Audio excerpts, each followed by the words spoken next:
But we do it every day.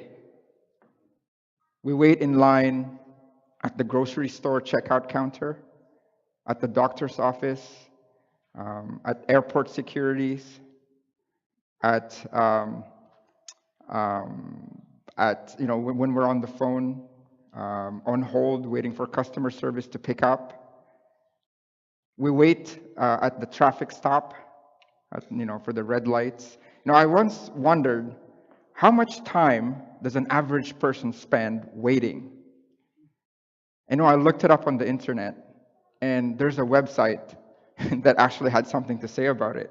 So the website is called www.thefactsite.ca or .com. And that website claims that an average person spends 5 years of their life, entire life, waiting. And in those 5 years, 6 months is spent at a stop site, at stoplights. Isn't that crazy? If I lived 80 years in this world, 5 of those years I'll spend waiting. Waiting is a fact of life. And as Christians, our Lord himself told us that that's one of our calling, is waiting and being prepared. Last week, our brother Vince talked to us about the parable of the 10 virgins. And he talked to us about this. He said that as sure as the Lord is coming, we will be waiting for him to come. And while we wait, it is not the time to procrastinate. It's not the time to fall asleep. It's not the time to abandon effort or action. That's what happened to the 10 virgins, remember? The 10 virgins, the 10 bridesmaids were waiting for the bridegroom to arrive, but 5 of them were wise. They were alert, they were watching, and they filled their lamps with oil. But 5 of them were foolish. They were asleep. They were not prepared with oil. And last week as well, we were reminded that being ready and ready as we wait for God, for Jesus to come back, is equivalent to being prepared. But this morning, I would like to ask the question, what does it mean to be prepared? What does being prepared look like?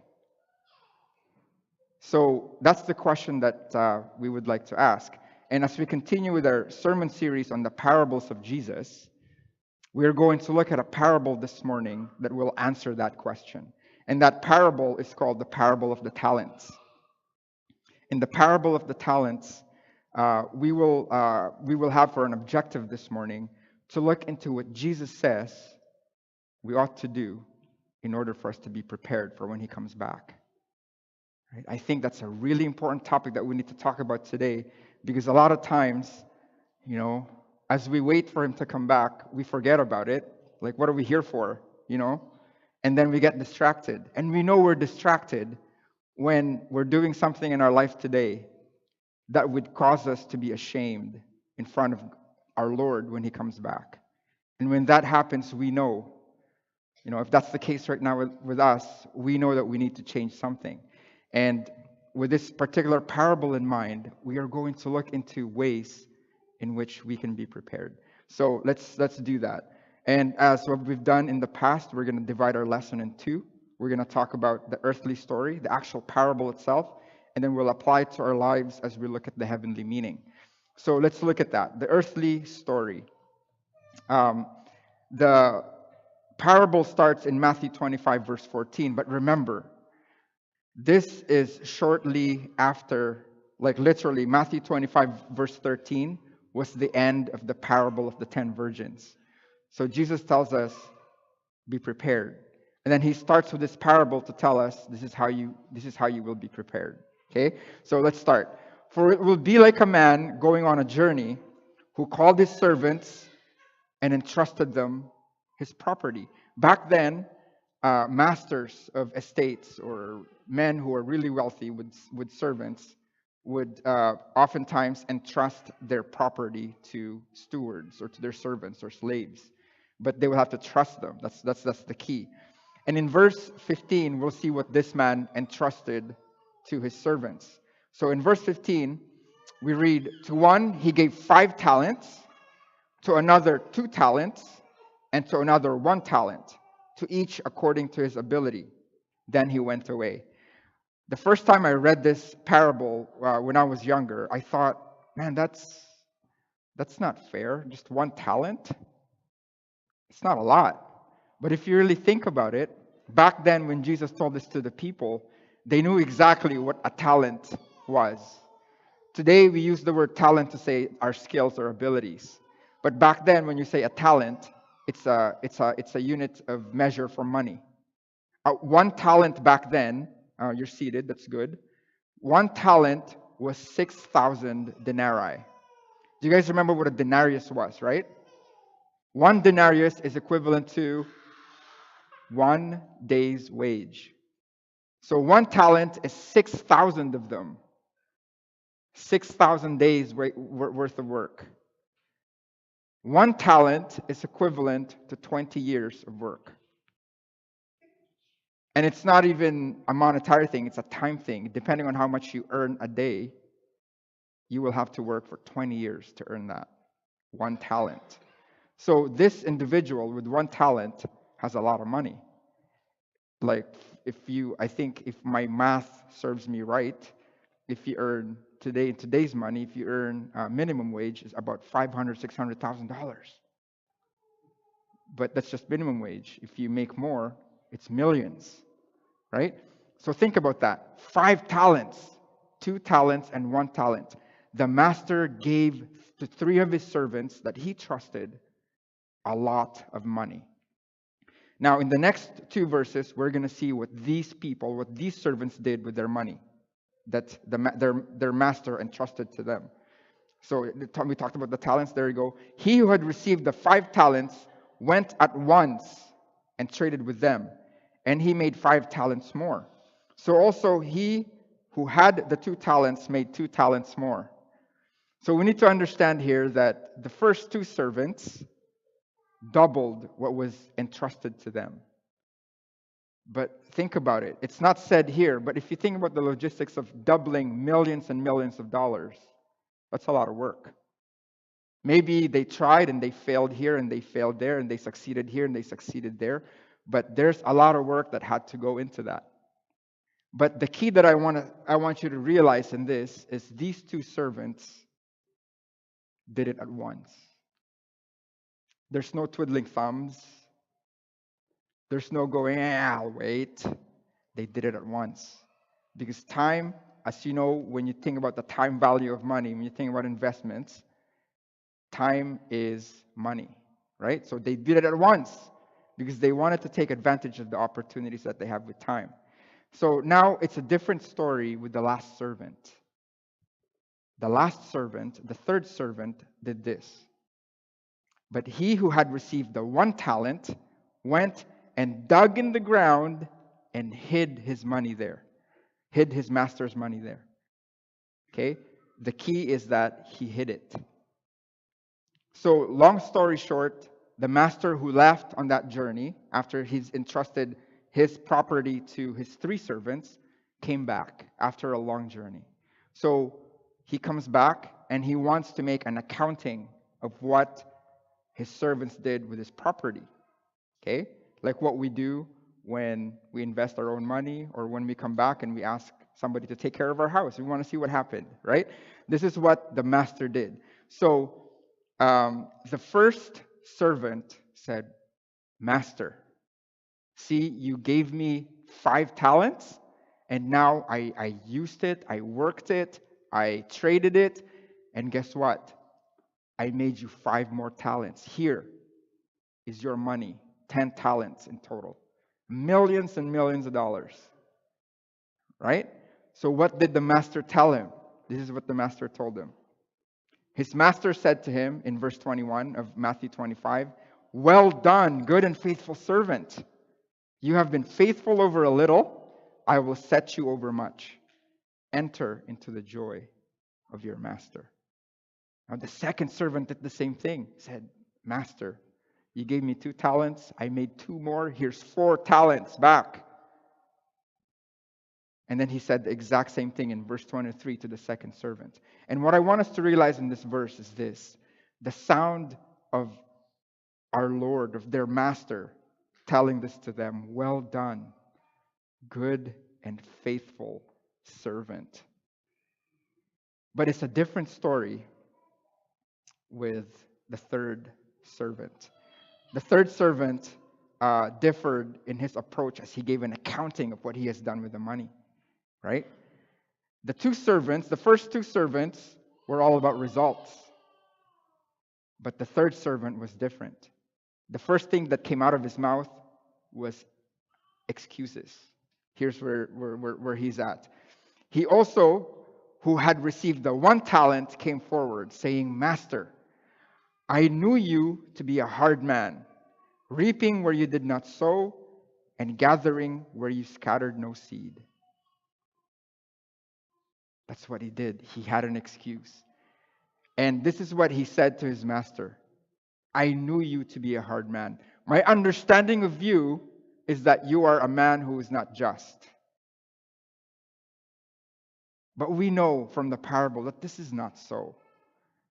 Trading and putting your money in business is not reaping where you did not sow and not gathering where you scattered no seed. Right? That was his money, and that was his servants. It was fair for him to do that. And we know that he's not a hard man, because when his 2 servants came back to him and said, I doubled your money, he said, come in. I know you're my slaves, but come into my joy. Come into my happiness. I'm going to share it with you. But this individual had a different understanding of his master. And because of that, it affected how he served his master. This is how he served his master, with fear. Look at verse 25. So I was afraid. Look at that. I was afraid, and I went and hid your talent in the ground. Here, you have what is yours. Now, what did the master say about that? The master said this. But his master answered him, you wicked and slothful servant. Look at that. You wicked and slothful servant. You knew that I reap where I have not sown and gather where I scattered no seed. That was a question. That was not a statement. This is what you thought of me? Well, if that's the case, then you should have invested my money with the bankers.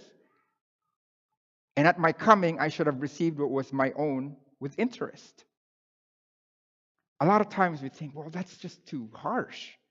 How can you say that this person who is lazy is also wicked? You know what wicked means? It's evil, from the devil, bad.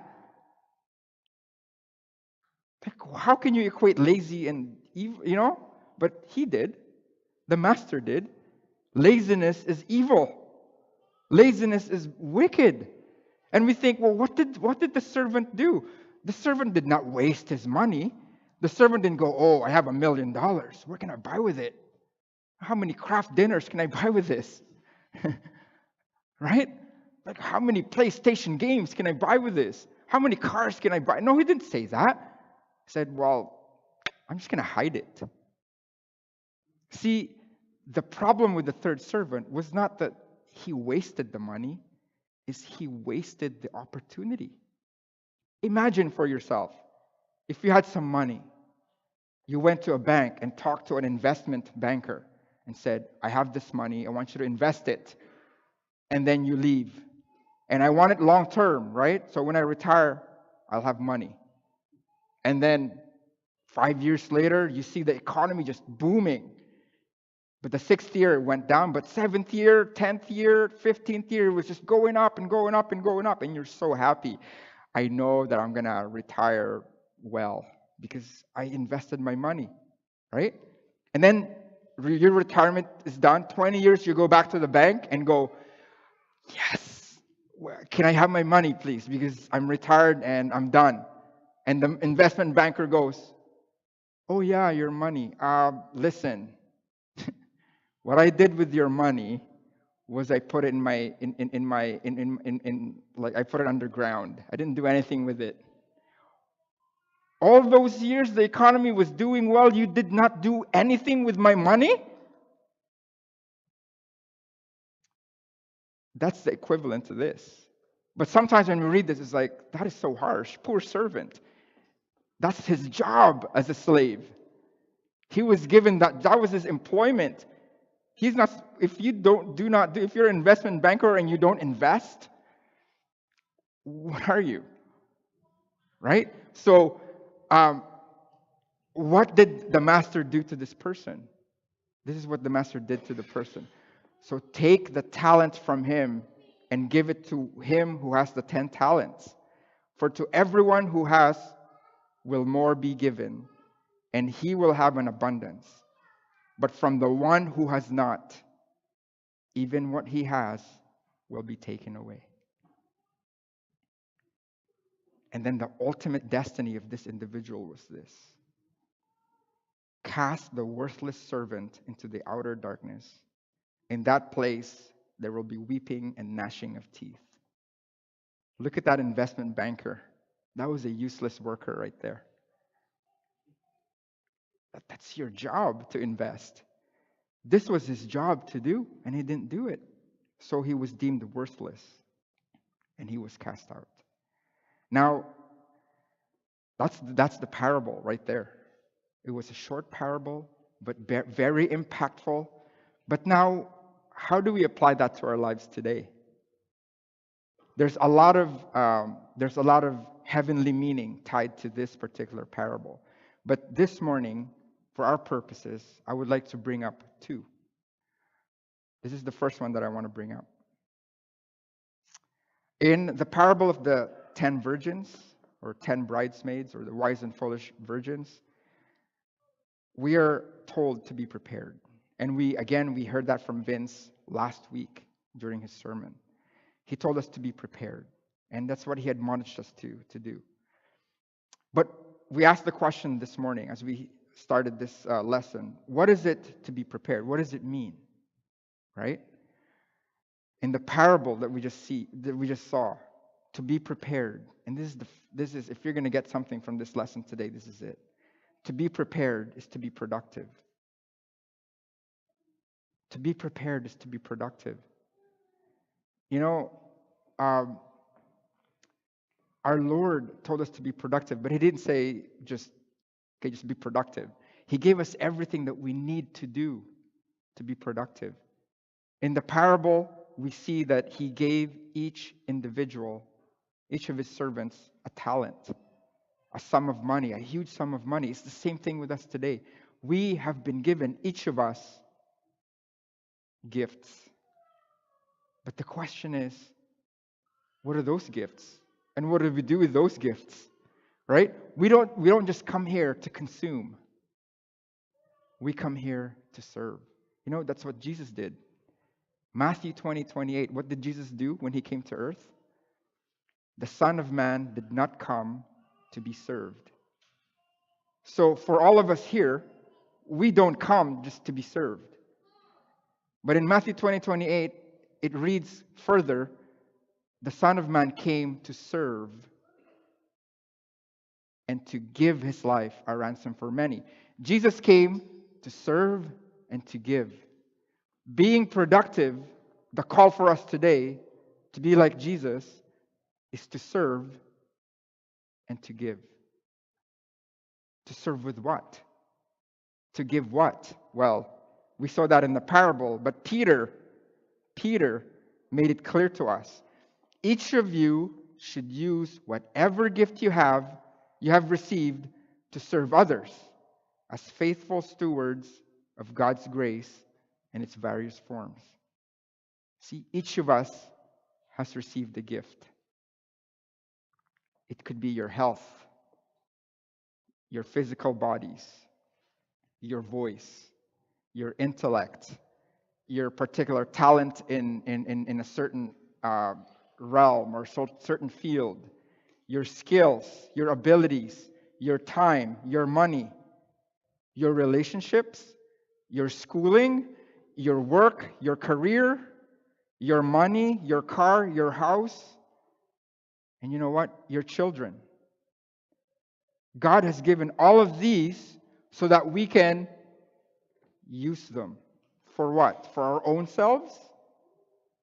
For our own entertainment? For our own enjoyment? For our own security? To serve others. This is the calling.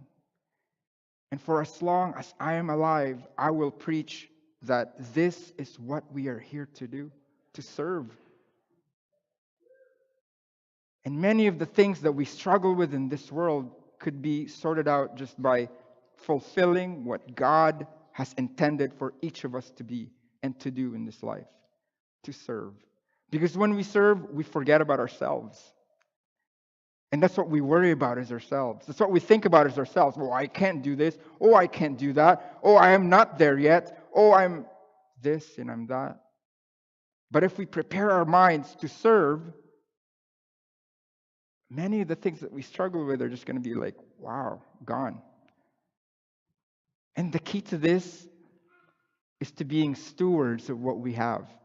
Now, listen to this. What is the opposite of a steward in terms of an attitude about a Christian? So on this particular side, we're being stewards, but there's this particular side where we are not being stewards. We're being owners. So in my mind, the opposite of being a steward is being an owner. Do you guys see the difference? God has given us all these things that we can use for Him to serve Him. If we act as stewards, we're going to think, I don't own these. This is not mine. My money, my time, my physical fitness, my health, this is not mine. This belongs to Him. And He wants me to invest it in what is important to Him, not to me. So I'm going to use it so for when He comes back, I can report to Him with joy that, look, Lord, I have done your bidding. But there's this opposite side here where my attitude is I own these things. I come here and I put something in an envelope and I go, God, this is yours. I'm going to be here for 2 hours, maybe an hour and a half, and that's it, God. That's what I'm going to give you. Because the rest, that's mine. You're not touching any of that. That's mine. And then next week, I'll give you what's due you again.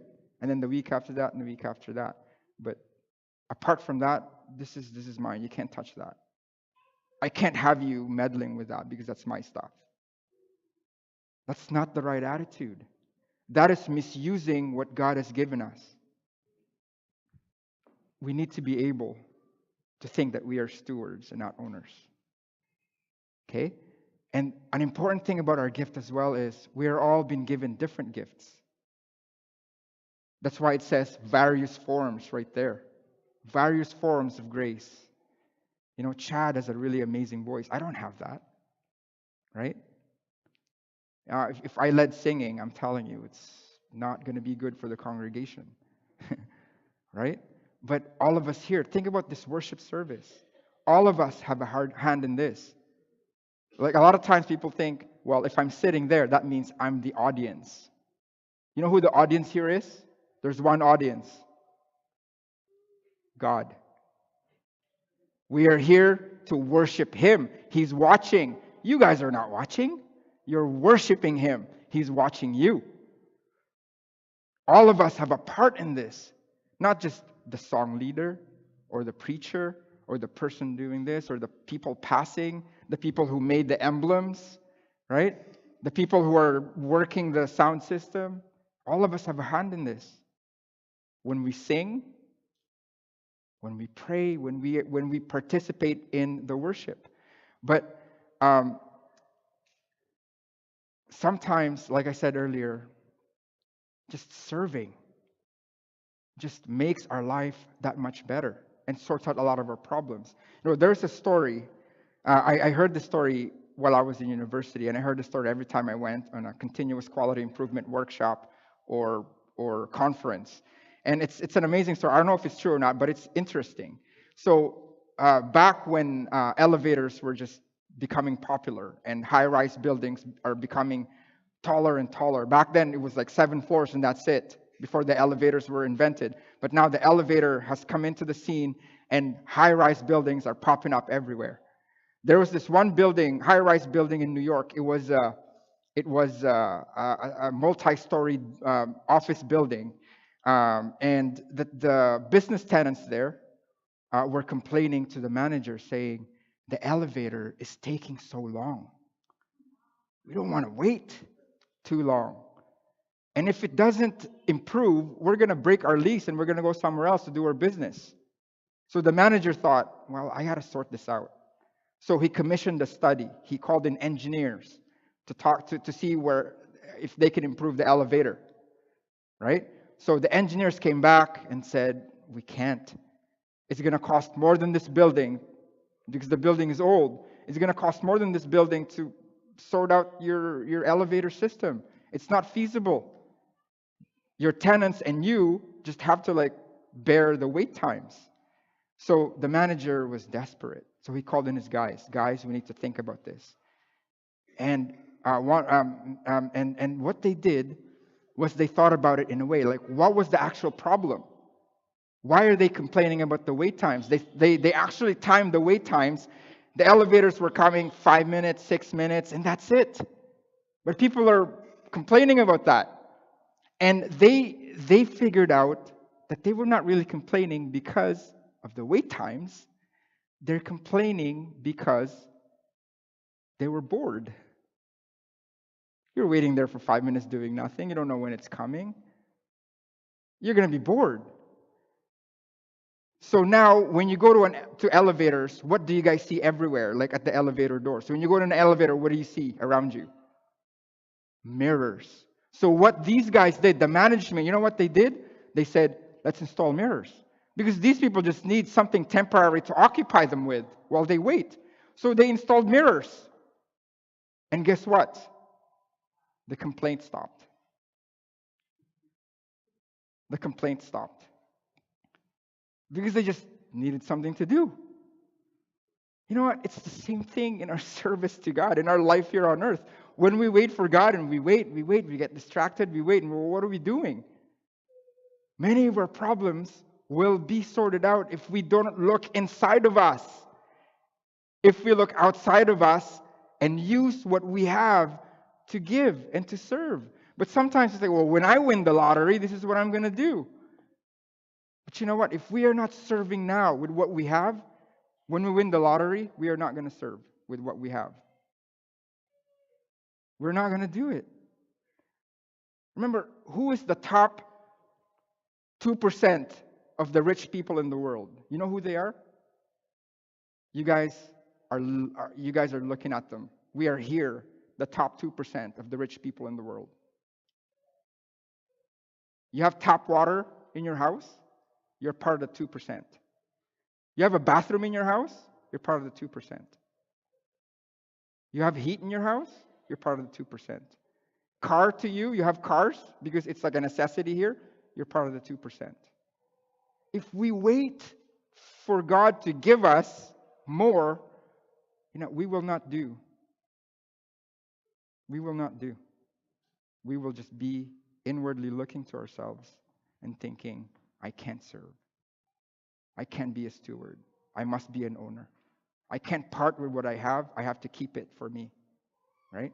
So, one thing is for sure though, in 2 Corinthians 5 verse 10, for we must all appear before the judgment seat of Christ, so that each one may receive what is due for what he has done in the body, whether good or evil. It all depends on us.